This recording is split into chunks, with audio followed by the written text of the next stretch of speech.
मनुष्य के सारे संबंधों का आधार है अपेक्षा। पति कैसा हो जो मेरा जीवन सुख और सुविधा से भर दे। पत्नी कैसी हो जो सदैव मेरे प्रति समर्पित रहे। संतान कैसी हो जो मेरी सेवा करे, मेरा आदेश माने।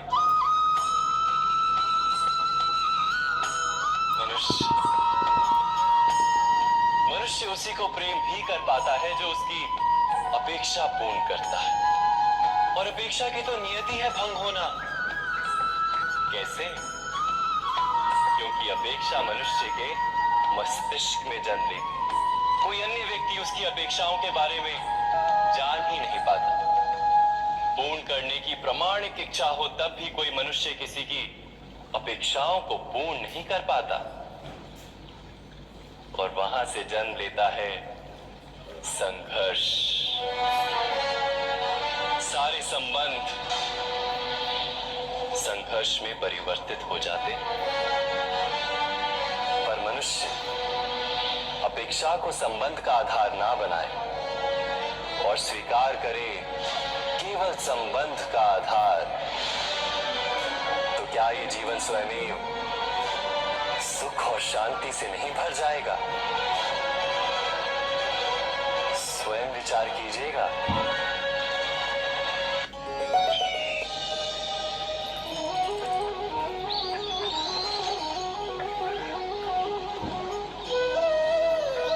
समय के आरंभ से ही मनुष्य को एक प्रश्न सदा पीड़ा देता है कि वो अपने संबंधों में अधिकतम सुख और कम से कम दुख किस प्रकार प्राप्त कर सकता है। क्या आपके सारे संबंधों ने आपको संपूर्ण संतोष दिया है? विचार कीजिए। हमारा जीवन संबंधों पर आधारित है। हमारी सुरक्षा संबंधों पर आधारित है। इसी कारण हमारे जीवन के सारे सुखों का आधार भी संबंध है। किंतु फिर भी हमें संबंधों में ही अधिकतर दुख क्यों प्राप्त होते? सदा ही संघर्ष भी संबंधों से ही उत्पन्न क्यों हो जाते हैं? कभी विचार किया? जब कोई व्यक्ति किसी अन्य व्यक्ति के विचार अथवा कार्य को स्वीकार नहीं करता, उसमें परिवर्तन करने का प्रयत्न करता है, तो संघर्ष जन्म लेता है। अर्थात जितना अधिक अस्वीकार उतना ही अधिक संघर्ष, और जितना अधिक स्वीकार उतना ही अधिक सुख। क्या ये वास्तविकता नहीं? यदि मनुष्य स्वयं अपनी अपेक्षाओं पर अंकुश रखे, अपने विचारों को बदले, किसी अन्य व्यक्ति में परिवर्तन करने का प्रयत्न ना कर स्वयं अपने भीतर परिवर्तन करने का प्रयास करे, तो क्या संबंधों में संतोष प्राप्त करना कितना कठिन? अर्थात क्या स्वीकार ही संबंध का वास्तविक अर्थ नहीं? स्वयं विचार कीजिए।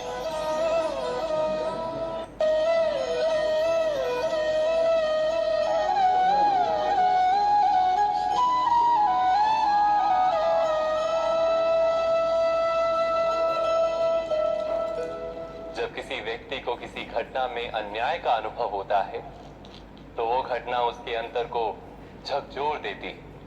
समस्त जगत उसे अपना शत्रु प्रतीत होता है। अन्याय लगने वाली घटना जितनी बड़ी होती है, मनुष्य का हृदय भी उतना ही अधिक विरोध करता है। उस घटना के उत्तर में वो न्याय मांगता है, और ये योग्य भी है।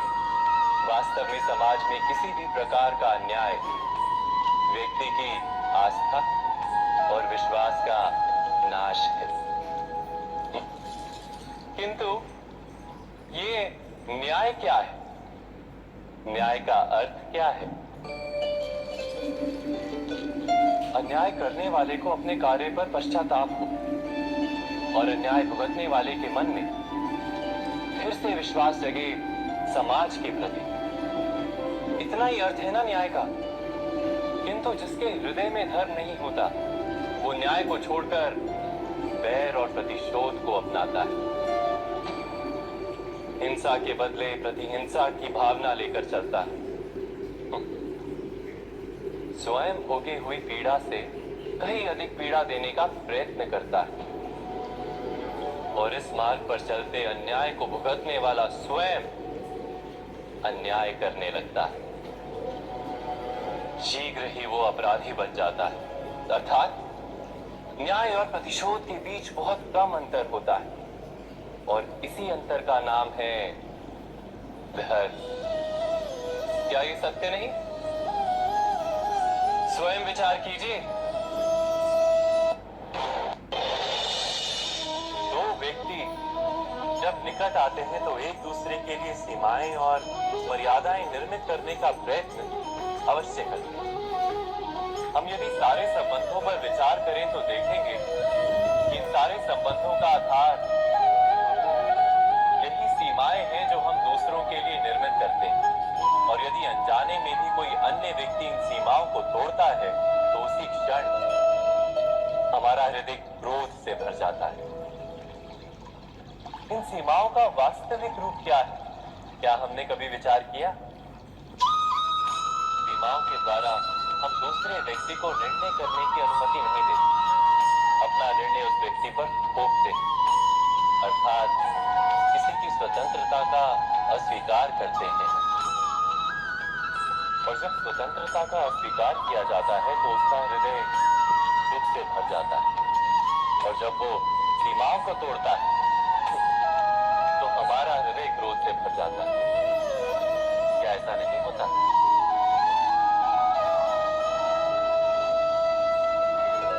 पर यदि एक दूसरे की स्वतंत्रता का सम्मान किया जाए तो किसी मर्यादाओं या सीमाओं की आवश्यकता ही नहीं होती। अर्थात जिस प्रकार स्वीकार किसी संबंध का देह है, क्या वैसे ही स्वतंत्रता किसी संबंध की आत्मा नहीं? स्वयं विचार कीजिए।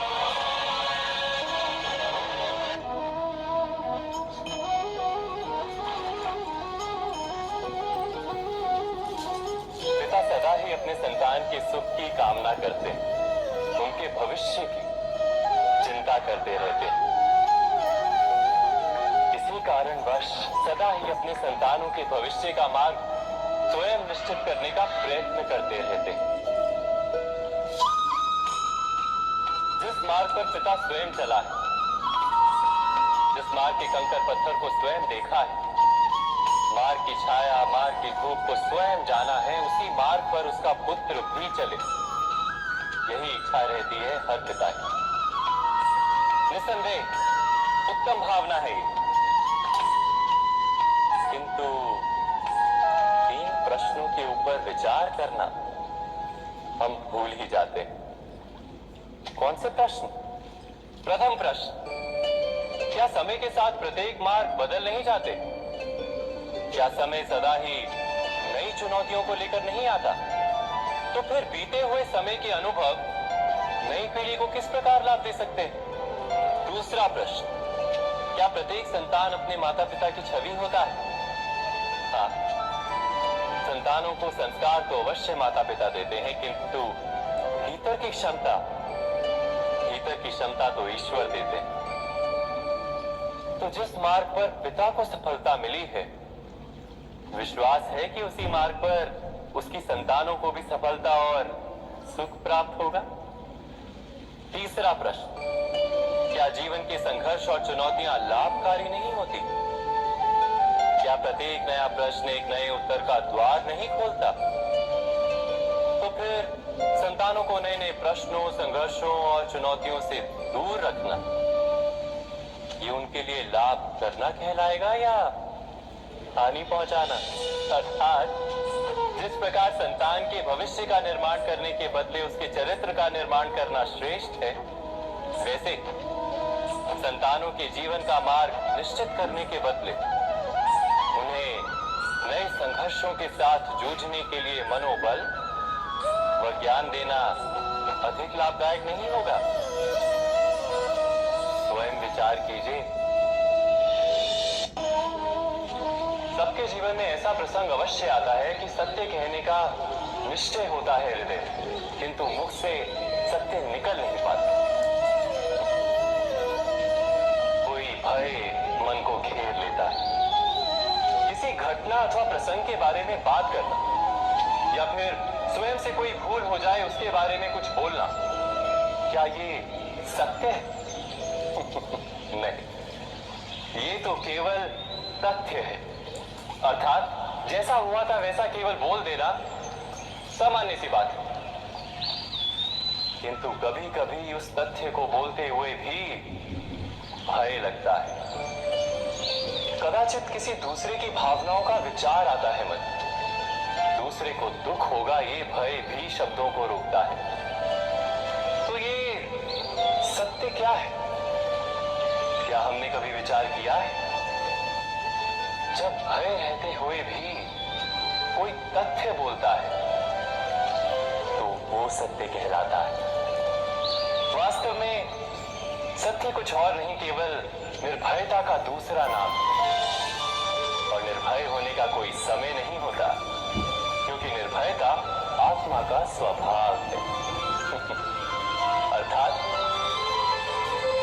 क्या प्रत्येक क्षण सत्य बोलने का क्षण नहीं होता?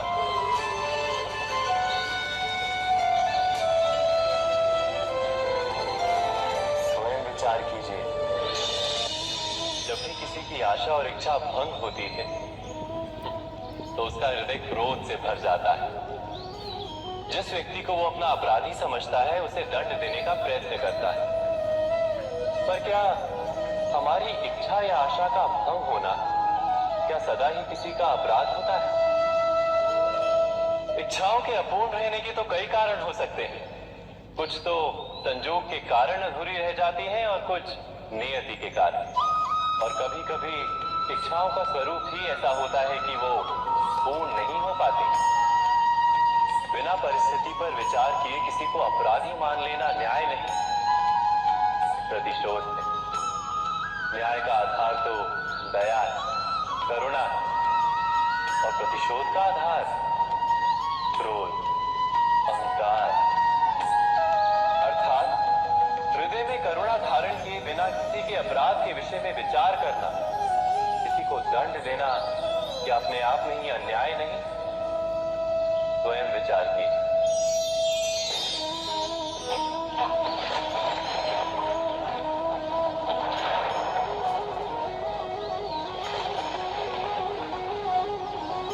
सपनों और पूर्वाभासों के आधार पर हम भविष्य के सुख दुख की कल्पना करते हैं। भविष्य के दुख का कारण दूर करने के लिए हम आज योजना बनाते हैं। किंतु कल के संकट को आज निर्मूल करने से हमें लाभ मिलता है या हानि पहुंचती है? ये प्रश्न हम कभी नहीं करते। सत्य तो ये है कि संकट और उसका निवारण सात जन से, व्यक्ति के लिए भी और सृष्टि के लिए भी। नहीं, आप अपने भूतकाल का स्मरण कीजिए, इतिहास को देखिए। आप तुरंत ही ये जान पाएंगे कि जब जब संकट आता है तब तब उसका निवारण करने वाली शक्ति भी जन्म लेती है। यही तो जगत का चलन है। वस्तुतः संकट ही शक्ति के जन्म का कारण है। प्रत्येक व्यक्ति जब संकट से निकलता है तो एक पद आगे बढ़ा होता है, अधिक चमकता है, आत्मविश्वास से अधिक भरा होता है, न केवल अपने लिए अपितु विश्व के लिए भी। क्या ये सत्य नहीं?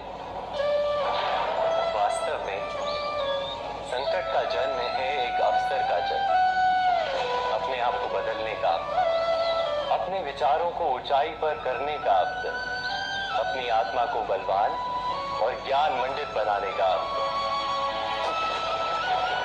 जो ये कर पाता है उसे कोई संकट नहीं होता, किंतु जो ये नहीं कर पाता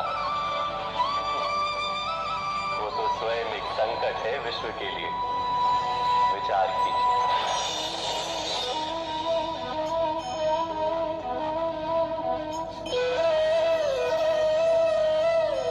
परंपरा में धर्म बसता है और परंपराएं ही धर्म को संभालने का कार्य करती हैं, ये सत्य है।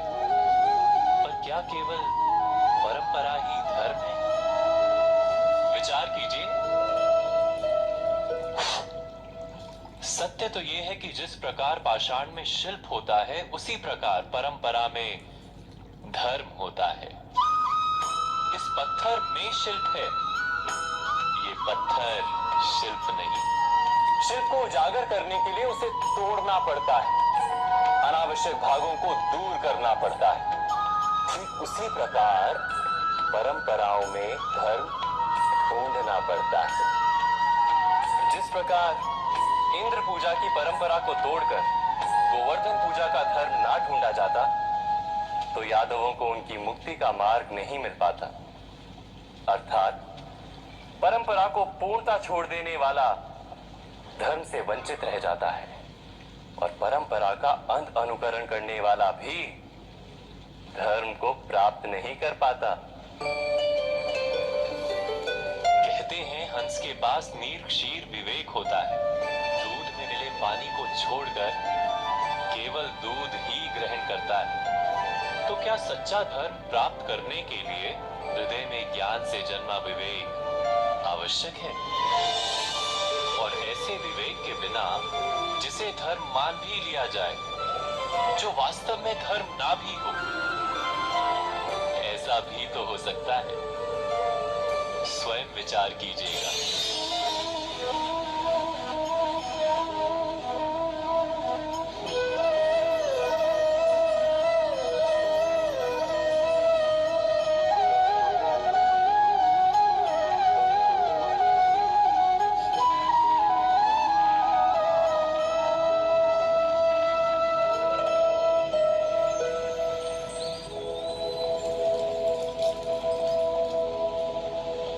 भविष्य के आधार पर सब आज का निर्णय लेना चाहते हैं। भविष्य में सुख मिले, भविष्य सुरक्षित हो, ऐसे निर्णय आज लेने का प्रयत्न रहता है सबका।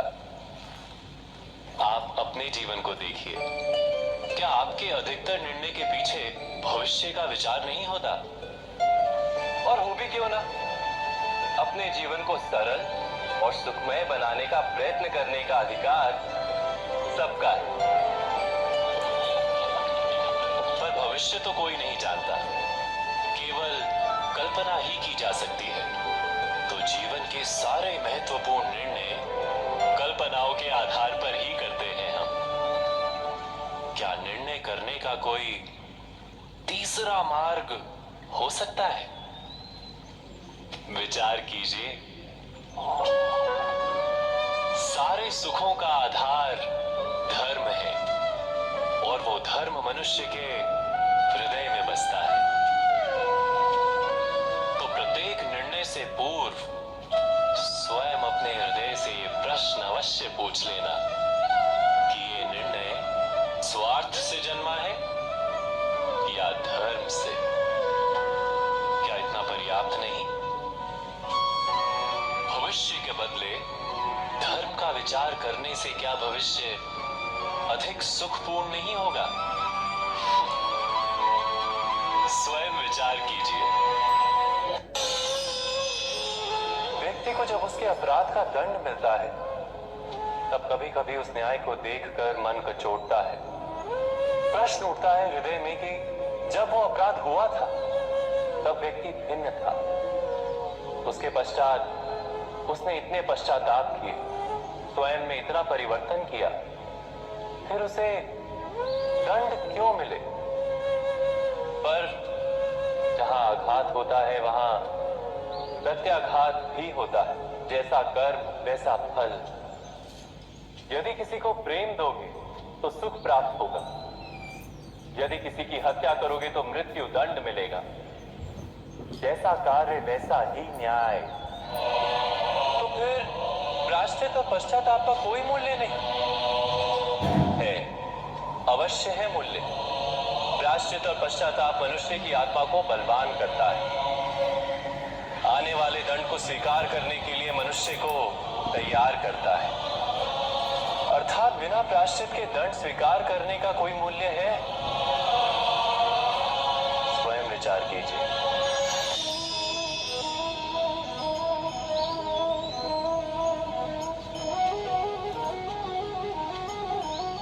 जब अपने किसी अच्छे कार्य के उत्तर में दुख प्राप्त होता है, अथवा किसी को उसके दुष्ट कार्य में सुख मिलता है, तो मन अवश्य ही विचार करता है कि अच्छा कार्य करने का, धर्म के मार्ग पर चलने का तात्पर्य क्या है। पर दुष्ट आत्मा को क्या प्राप्त होता है, ये भी देखिए। दुष्टता करने वाला हृदय सदा चंचल रहता, अकुलाता रहता है। मन में सदा नए नए संघर्ष उत्पन्न होते हैं। अविश्वास उसे जीवन भर दौड़ाता है। क्या ये सुख है? जब भी धर्म पे चलने वाला, अच्छा कार्य करने वाला, सच्चरित्र व्यक्ति का हृदय शांत रहता है। परिस्थितियां उसके जीवन के सुख में बाधा नहीं बनती। समाज में सम्मान और मन में संतोष रहता है सदा। अर्थात अच्छा बर्ताव भविष्य में किसी सुख का मार्ग नहीं। अच्छा बर्ताव स्वयं सुख है, अथवा बुरा बर्ताव भविष्य में किसी दुख का मार्ग नहीं। अधर्म उसी क्षण